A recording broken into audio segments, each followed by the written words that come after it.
and welcome to another episode of Dad vs. Daughter. I'm Tim the Dad, and in this Dad edition, I'm going to be talking about Oktoberfest.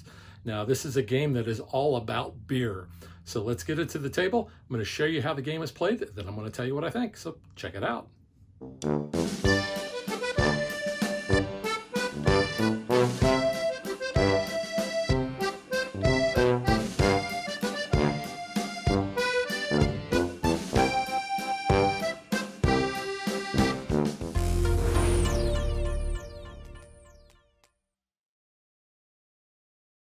To set up the board, you're going to take each of the individual beer barrel cards, there's 10 of each, and you're going to place them on their corresponding spots on the board. You're also going to do the same thing with their tokens.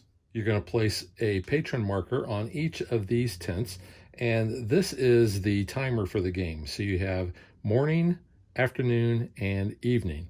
So once all of those patrons run out, that signals the end of the game. You're going to take all the 1, 2, 3, and 4 cards. You're going to shuffle those up, and then you're going to deal out 3 to each of these gates. You're going to place a tent blocker on one of the tents, and that's only going to be used for the morning. When we get to the afternoon and the evening phase, we will not have that blocker anymore. Each player is going to get a player shield in their color, as well as a beer stein. They are each going to get 5 of those patron tokens. And depending on player count, they're going to get a certain amount of money. All that is kept secret behind their screen. You're going to shuffle up the double barrel cards, and you're going to deal 2 to each player. So when each player is dealt those 2 double barrel cards, it's important to make sure that they are not equal. There are 2 of each, so even if you had a 5-player game, you would still have 2 cards left over. So if you ever have 2 that are the same, so let's say that I had 2 of these Weissbuyers, then I would exchange one for what is left in the box and take that. So now I may have a double dark lager and the double Weissbuyer.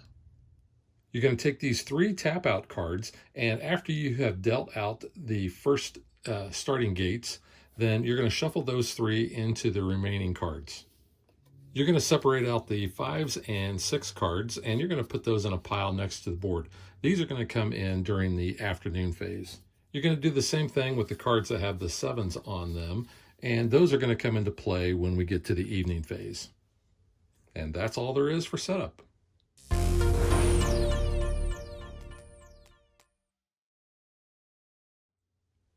On your turn, you can do one of 3 things. You can either auction off a gate, you can sell a single barrel of beer, or you can close one of the tents. Now, the first player is going to get this little diamond and pretzel token. At the start, the only thing you're going to be able to do is actually auction off one of the gates. So the starting player is going to pick which gate they want to auction off, and they're going to put that pretzel token on that gate. Now, bidding is going to start to the left of that player, and players are going to go around and either bid or pass. If you bid, you have to increase the bid at least by 1. So let's say the yellow player decides that they want to bid 3. They would place those coins in front of their shield. The blue player is going to pass. The red player is going to bid 4, and they would place those coins in front of their shield. Meanwhile, the yellow player is going to take their 3 coins back behind their shield. And then finally, it comes back to the player who initiated the auction, and they can either take the coins from the highest bidder, or they can pay 1 more. So since the bid was 4, they will pay that player 5 because they want to win that gate. So the red player would take their coins and put them back behind their shield, as well as the 5 that they just got from the green player. Now, the green player is going to take all 3 of those cards from that gate. They're going to choose one to discard. So they're going to discard this 3. And that's going to go over here in a discard pile. Now what they have to do is they have to place each card in different tents. Now, because we have a wild here, they can choose from any of the beer types and decide which one they want to make that. So let's say they decide they want to also make that a Weizenbier. So they'll take that token and they'll place it on top of there to show that that's what that beer is. Next, they can supply barrels of beer to each tent. So they can supply one barrel to this tent and they can supply one barrel to that tent. Each barrel will cost 1 coin. And when you're supplying barrels, you look at the individual ones. So even though these are the same ones, I'm not paying the 2-barrel price. I'm paying one for this tent and one for that tent. And then those coins are going to go above that type of barrel. They're going to take those barrels of beer that they just bought and they are going to add them to their hand. So now you can see they have 4 barrels of the Weissbier and 2 barrels of the dark lager. Then they're going to add these behind their shield and keep those secret. The first player token and the pretzel will be passed to the next player clockwise. And we have to refill the gate. You're going to do this one at a time. And you can see the first tap out card has been drawn. So nothing happens when the first one comes up. So you're just going to place that to the side of the board. And then you're going to keep filling the gate.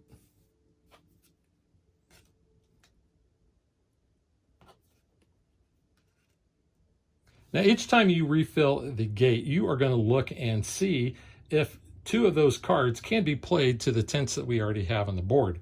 So we look, and remember, you're going to be discarding one, so that's why you have to have 2 cards that can be placed.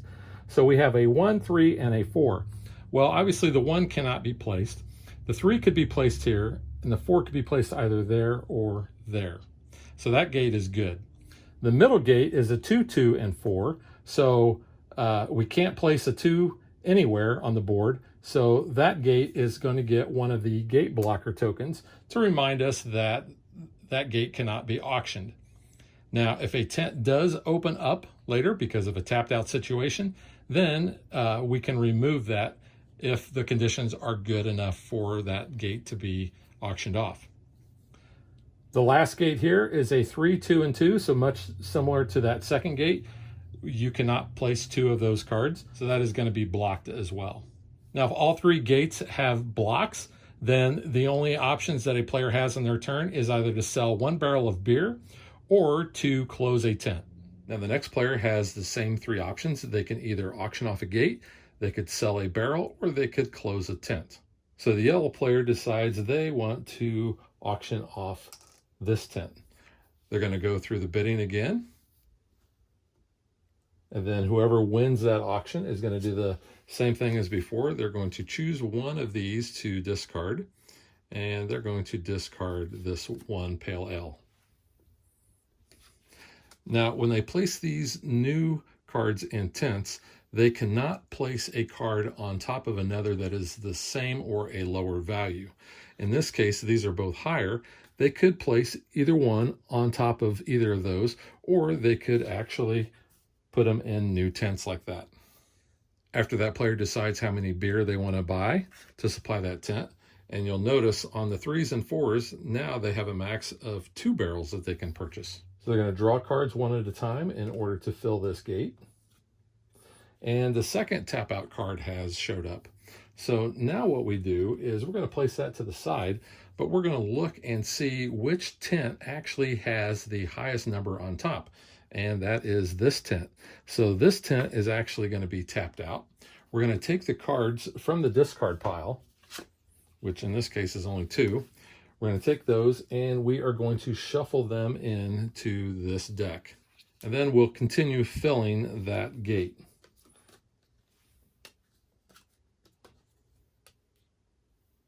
When you're refilling the gates, if that third tap out card pops up, then you just place that to the side and nothing happens.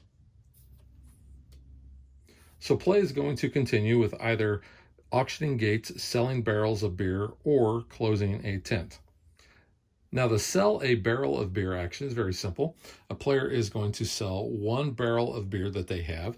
They can return it to the supply, and they can either take the money that is above that barrel of beer, or they can take half from any other beer. Now, in this case, there is only 2 coins above the Weissbier, but players had bought pale ale, and there's 6 coins there. So they decide that they're going to get that extra coin. So they're going to take half of that 6, which is 3, and then add those coins behind their shield. The third and final option that a player has on their turn is they can close a tent. When you close the tent, the first thing that you're going to do is you're going to take the leftmost available patron token. Now, much like when you're bidding on a gate, play is going to actually start to the left of the player who called for that action. So in this case, the yellow player would be the first to act. And what they're going to do is they're going to take their little stein and they're going to take a certain number of their patron tokens. And let's say that they are going to add 2. And they want to close this tent. This tent has a 4, 3, and 1. So that's a value 8 tent. So they put their 2 patron tokens down and then they put their little stein on top of that. Let's say the blue player decides to pass.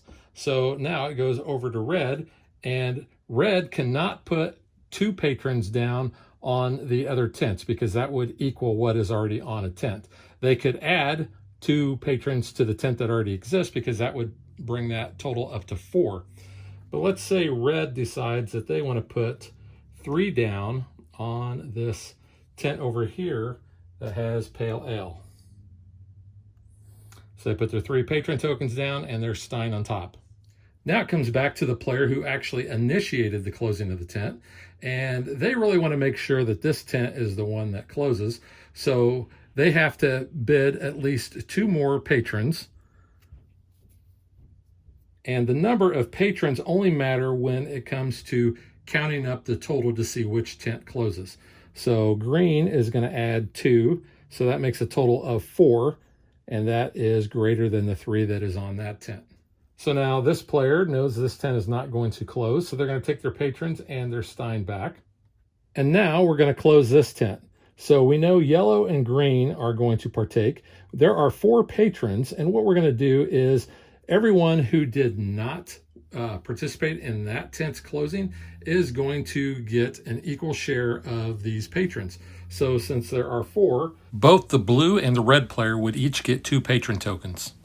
Any leftover tokens would be placed on the tent starting with the far right. And we'll keep adding those as needed when various tents close. Now, like I said, this tent is worth 8. And we're going to look and see who's going to get the majority of the points. So we're only going to be looking at the top beer that's on top. So it's a dark lager. So each player, the yellow and green, is going to reveal from their hand how many dark lagers they have. So yellow had 3, but the green player had 2, 3, 4, 5, 6. So the green player is going to get 8 points. And those are going to go behind their shield. And because the yellow player came in second, they are going to get 4 points. Now, also based on the player count, you may have third place points that are awarded. On the back of the rule book, it's got this nice little chart that shows, based on what the value of the tent is, what first place is going to get, what second place is going to get, and then third place if you're in a 4 or 5 player game. So now we have closed 3 tents, and you can see we are now done with the morning phase. Now what we're going to do, all of those cards that were on those closed tents are actually going to be removed from the game. Now, because we're moving into the afternoon phase, we're going to take that stack of 5s and 6s, and we're going to take all of the discards, we're going to take all the cards from the gate, and we are going to shuffle those up, and we will get a new draw pile. We'll fill the 3 gates, and then we will shuffle in all 3 of those tapped out cards. When it comes time to do the afternoon, so let's say we've closed those, then we will shuffle in the 7s. Then once you've closed the 4 tents for the evening phase, then you're going to count up who has the most victory points, and who has the most is going to be the winner. And that's how you play Oktoberfest. So now let's get to what I think.